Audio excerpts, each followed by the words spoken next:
akana ngako kukambira ku graduation y'omwana wako twatuuka nga kayimirira akagantu ye sheekhe wange yasomesa naye twamwitanga Sheikh Salman Farsi Kagogo naye bakupira bwere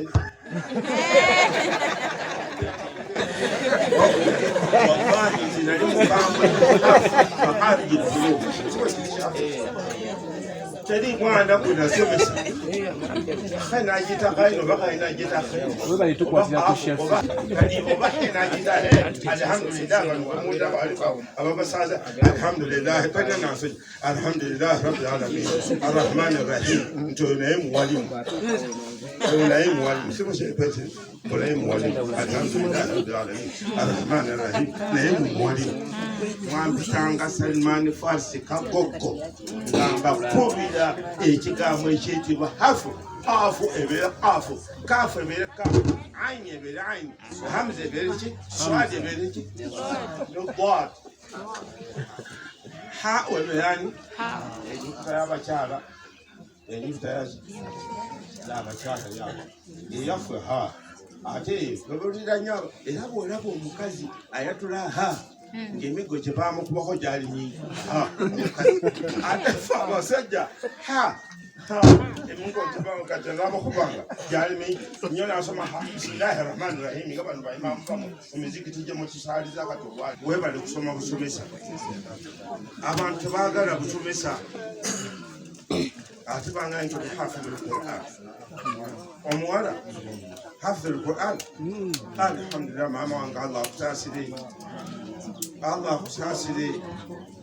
naye ekibu kye tulina kati olwaleero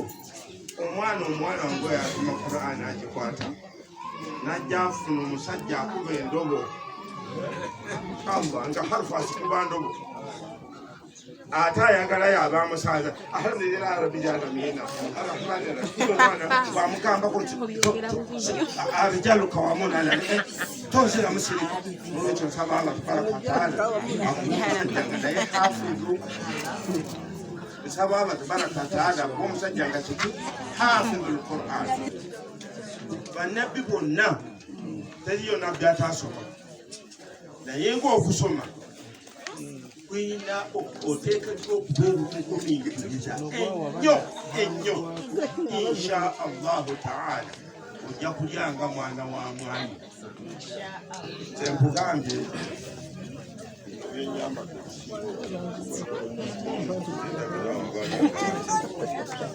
enasomesa n'abange beezaala yosi akaana nakasomesa olukabuwa kantuukire kantuuki yakotoni kagenda muwumula naye nga omwana ngandeezakumanungi eza kotoni ziba nzibu zinozamuzibu kanzi yakotoni nga yabeeyi yakaana kanungi nnyo nekagiwomutabanyi wange nti twalira sheekhe wange n'olwekyo ekyo kyekibi naye mata ng'okoze obugumiikiriza okusaba obeera omugumiikiriza ate tolekerangayo baana bw'obanga obasomesa akantu konna oba omwana okubuuza ekibuuzo n'otokimwanukula mu butuufu bwakyo bw'oba tokimanyi genda ewamusomesa muno omugayitiwa omwana mbuuziza ekibuuzo bwekiti kikalubiddemu nkole ntya ow'omwana ansa entuufu kuba tomanyi mwana oyo kyajja kubeera nkya Mama Sharifa webale kumaaso bwe osanga amatanga mulimu ediguli oba woteriyo tozimba mutima ذلك فضل الله يؤتيه من يشاء والله ذو الفضل العظيم n'olwekyo omusanganga amaka nga mulimu ediguli eziwuza 35 mumanyanga ati omukazi yakoze ekizibu olw'ensonga nti abakyala abo bemulaba balina ebintu bingi nnyo byebaagala babikole naye omukazi okwesubya ebyo byonna n'atambulira mu bodiringi okutuusa biki ng'aga nti atuweerera abaana bajjamu omukazi omumuwanga kurediti akaseera kaaliwo ko oli mwana muto Mungu n'akwazika obulamu ebiseera ne bitambula n'ofuuka omuntu omukulu era mu ngeri y'emu Mungu n'atwazika ebiseera ne tuba nga tukyaliwo buli muntu wano waali alina obujulizi bubamu bwe yakula nabo nga balina bwe baasigalira Mungu yabakoowoola ne gwe n'akuwa obulamu n'osigala nga leero okola ki okyaliwo naye okubeerawo okwo ekitegeeza nti olina amagezi ag'enjawulo g'okwesizza okuba nga wooli n'olw'ensonga eyo kyenva nsaba buli muntu ensonga yagitwale nga nkulu nnyo okumanya nti nno obuyinza buli eri Allah subhanahu wa ta'ala ng'era batugamba nti Mungu atugamba munyebaze nnyo nja kukola ki nja kubongera bane tukyali beetaavu nnyo bingi bye tutuuseeko naye tukyalaajanira Mungu atwongere era buli muntu alaajana Mungu akole ki amwongere naye nga bwe bayogedde omukolo gwa leero gutambulira mu biti bisatu tujagulizaako omukoddomi wange Saadi Musa Mbalire okubeera ng'akolomodde